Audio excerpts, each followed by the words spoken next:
Very good point. Washington versus Oregon State. This one's an interesting one, Sean, because based on performance on the field, minus where this game is being played, I think many would go with Washington. Many would say that Washington is going to run the table and they're going to finish the season undefeated.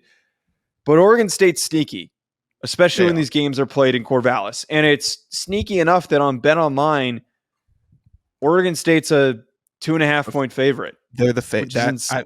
Insane. We're on the same point here. What do they know? And I think I know what they know. Washington's a little shaky. Oregon State's playing for blood. Plain and simple. And you're right. Oregon State is in a position here where they can cause some problems. And Oregon State did this last year against Oregon. They caused problems at the end of the season. They kept them out of the Pac-12 championship game. Plain and simple, though, if we find a comparable opponent in the losses that Oregon State has had this year, one of those losses was against Washington State.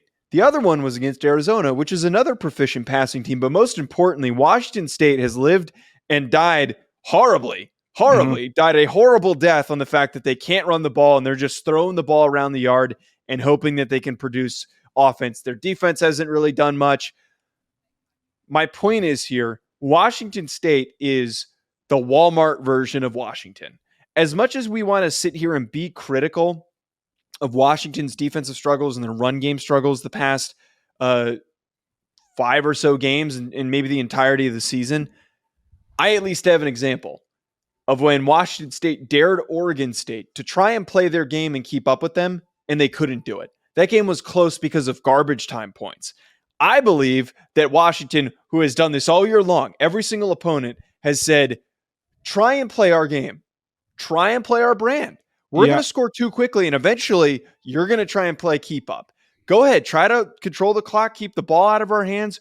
We're still going to score really freaking quick, and you're going to try and do what we're doing, and it's not going to work. And I think that's going to happen here with Washington and Oregon State.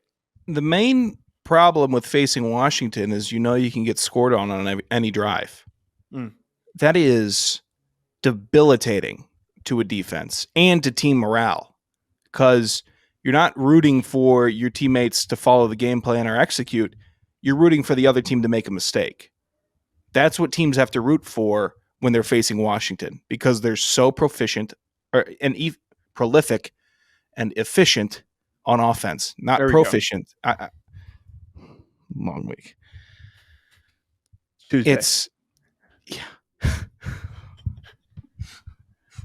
Don't meme me right now, man. But you just cannot go into a game knowing that you have an offense or a defense that you have to face that is that bad or that you have to roll out. USC has to do the same thing inversely for their defense. Every drive, they can get scored on. You're hoping the offense makes a mistake. It's a mess. It's a mess. And facing these teams becomes very messy. But Oregon State has that chaos gene. They have it in their genetics to mess stuff up. I think they're really not Utah, though. I don't think they're. I know they're not, like but they're Utah target. All right, you called Oregon. Look, they can go out there and bust them up. I truly believe that. I think that Oregon State defense can go and bust somebody up. Man, I still stand by this, and I said this the other day. I know it's not a direct 1-to-1, but I really think that this year's version of TCU is Washington. The team that everyone is going to get pissy and moany about based on the way that they play down the stretch. Everyone's going to be like, they barely beat so-and-so. You're still pushing this propaganda, man. But seriously, though, they're going to be the team that everyone that is a fan of a team in every other conference is going to just moan about when they're in the conversation as being that fourth team. And everyone's going to say, they don't belong. Don't put them in. They looked bad against Arizona State. They looked bad against Stanford. They don't belong in the conversation. But the fact of the reality is this freaking team still finds ways to win games. I want to see their offense in the playoff. I want to see them in the playoff. I do too. I would love if we somehow ended up with like a Florida State-Washington matchup in the first round. I don't know how that would happen, but that would be amazing. That'd be great. I want to see Washington play anybody in the playoff. I'm excited for the Pac-12 championship. It's fun. They provide entertainment.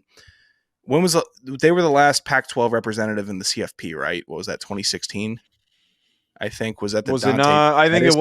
was. Yes, it was the Dante Pettis, John Ross, Jake